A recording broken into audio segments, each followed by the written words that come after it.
Bukankah itu kewajiban kita sebagai anak bangsa, sebagai pemimpin, sebagai orang terpintar di negara ini? Bukankah itu segala kepintaran kita harus kita abdikan untuk rakyat kita yang paling miskin dan paling lemah? Bukankah itu?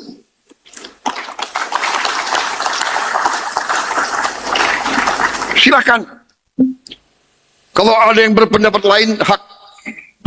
Saya katakan kita berbeda. Kalau ada yang berpendapat bahwa gaduh, ribut, bakar-bakar, anarki, kebencian, permusuhan, maki-memaki itu produktif. Bapak Presiden Prabowo, salam anti antek asing. Izinkan saya kembali berbicara melalui video ini apa adanya.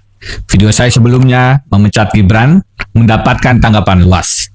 Ada yang setuju, ada yang besar, ada pula yang buru-buru nyinyir mencibir. Begitulah politik, yang tersinggung sering lebih cepat bereaksi daripada yang sempat merenung.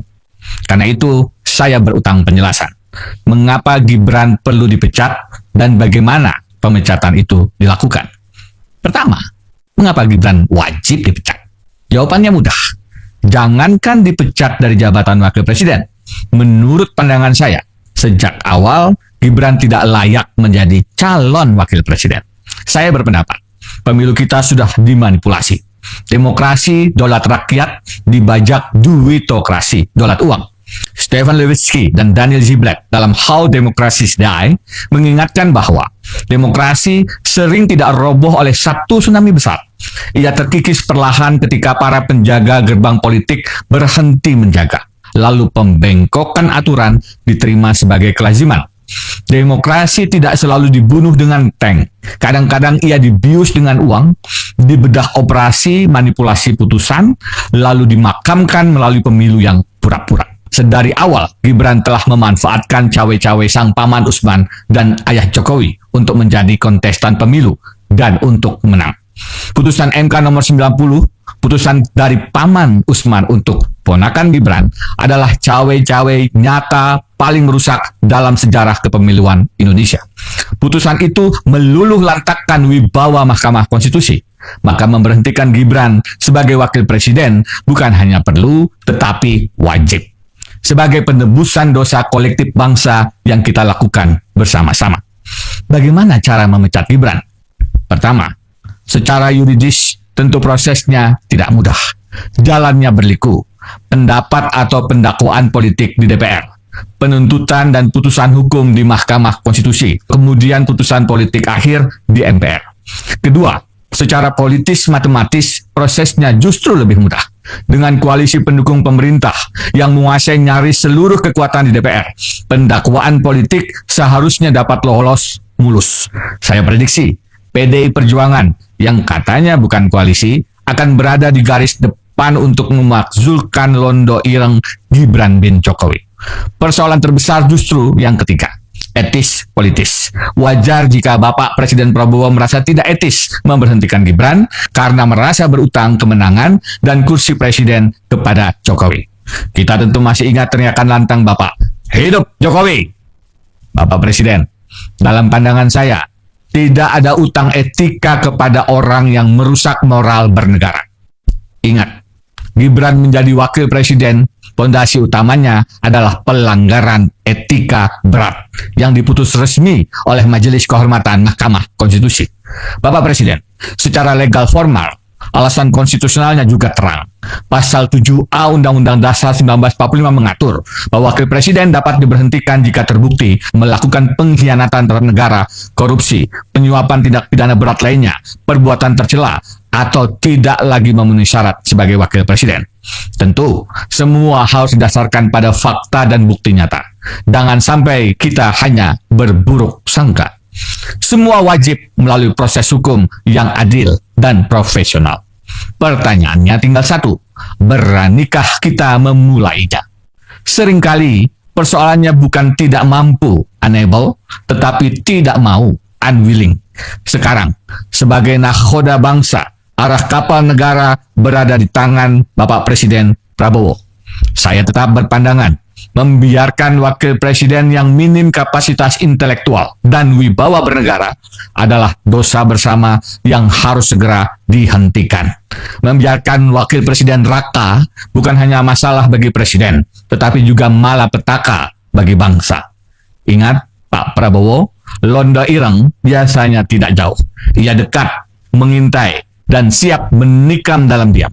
Musuh dalam selimut politik sering bukan orang asing yang jauh di seberang. Ia tidak jarang adalah pasangan yang tak lagi seiring sejalan. Sampai jumpa dengan video saya berikut.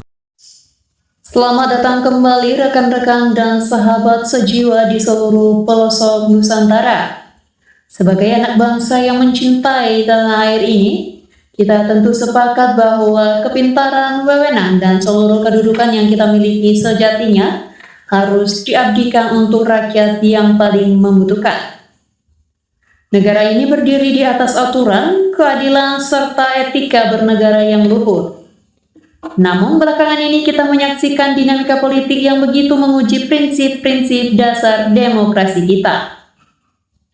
Timbul perdebatan dan kegelisahan publik mengenai bagaimana jalannya roda pemerintahan, serta keabsahan dan kepemimpinan sosok nomor 2 di negeri ini. Isu mengenai kelayakan dan desakan pemakzulan atau pemecatan Gibran Raka Buming Raka dari jabatannya sebagai wakil presiden kini menjadi sorotan tajam. Langkah dan argumen yang mengemuka bukan sekedar dinamika politik harian, melainkan dorongan yang bersumber dari landasan hukum, etika, dan kelangsungan martabat bangsa.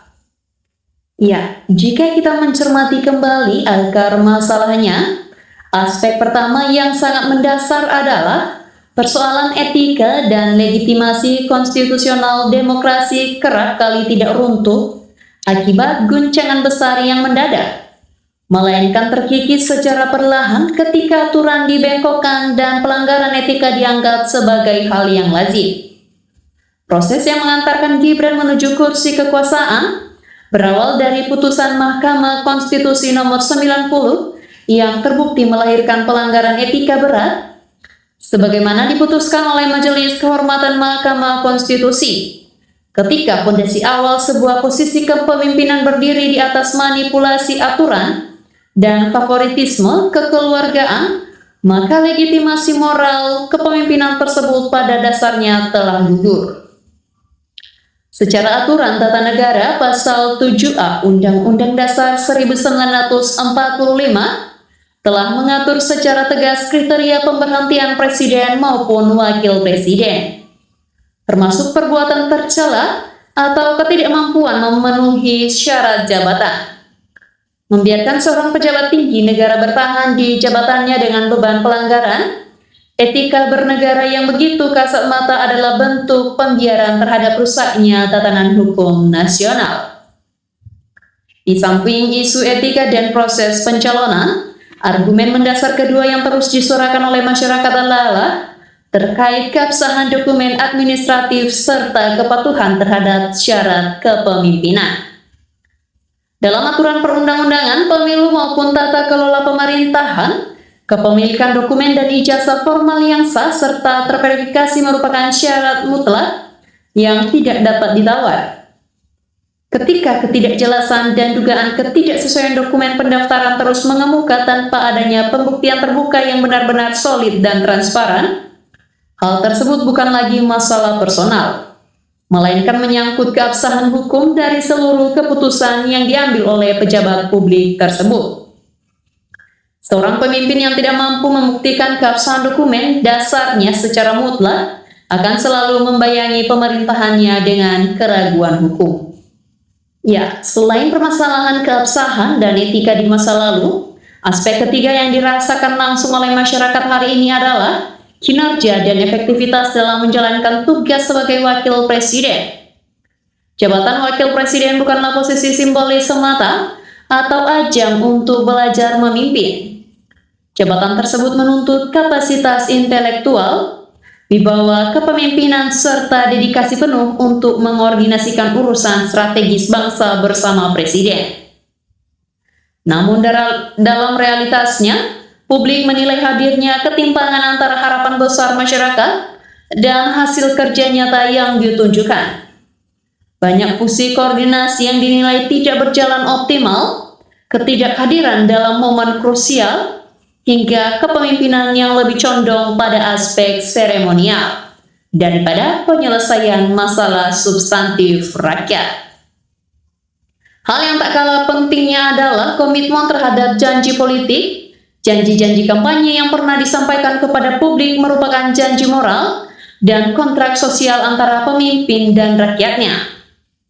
Ketika janji-janji tersebut diabaikan atau justru diambil kebijakan yang bertolak belakang, rasa kepercayaan masyarakat secara bertahap akan luntur. Ya, mendorong proses hukum dan politik secara transparan melalui DPR, MK hingga MPR bukanlah bentuk kebencian, melainkan upaya menjaga supremasi hukum tanpa pandang bulu. Bangsa ini membutuhkan kepemimpinan yang kokoh, jujur, beretika, serta benar-benar bekerja penuh demi kesejahteraan rakyat dari Sabang sampai Merauke. Ya, teman-teman, melanjutkan apa yang baru saja kita bedah bersama, menjaga integritas kepemimpinan bukan sekadar persoalan menyuarakan kritik, melainkan kewajiban moral kita semua untuk memastikan bahwa pilar-pilar demokrasi di negeri ini tidak dibiarkan rapuh.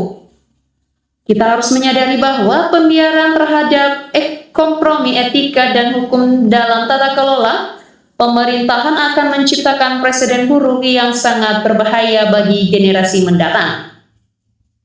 Jika hari ini kita menoleransi pelanggaran standar paling dasar dalam pengisian jabatan publik tertinggi, maka di masa depan kita telah membuka pintu seluas-luasnya bagi tindakan manipulatif serupa di semua tingkatan pemerintah. Setiap kebijakan dan langkah politik yang diambil oleh lembaga penegak hukum maupun badan legislatif harus bermuara pada satu prinsip utama, yaitu kepentingan seluruh rakyat Indonesia, bukan kepentingan segelintir kelompok atau dinasti tertentu. Kepercayaan publik yang telah terbangun puluhan tahun mulai perjalanan reformasi tidak boleh tergerus hanya karena keengganan kita untuk menegakkan aturan secara adil dan transparan. Ketika rakyat menuntut keterbukaan mengenai keabsahan dokumen, kejelasan rekam jejak, serta pertanggungjawaban atas janji-janji kampanye, itu adalah bentuk kepedulian dan kecintaan rakyat terhadap masa depan bangsanya. Oleh karena itu, keberanian untuk mengevaluasi, memproses secara hukum, dan meluruskan kekeliruan struktur kekuasaan melalui mekanisme konstitusional yang berlaku, baik melalui perdebatan di DPR, pembuktian hukum di Mahkamah Konstitusi, hingga sidang di MPR merupakan ujian kedewasaan politik bagi kita semua. Pemimpin yang tangguh dan bermartabat lahir dari proses yang jujur, sah, dan dihormati oleh segenap elemen bangsa. Ya, teman-teman, mari kita terus mengawal dan menyuarakan kebenaran ini dengan sikap kritis namun tetap santun, demi tegaknya supremasi hukum, keadilan sosial, dan kejayaan Republik Indonesia. Terima kasih atas perhatian serta kebersamaan Anda.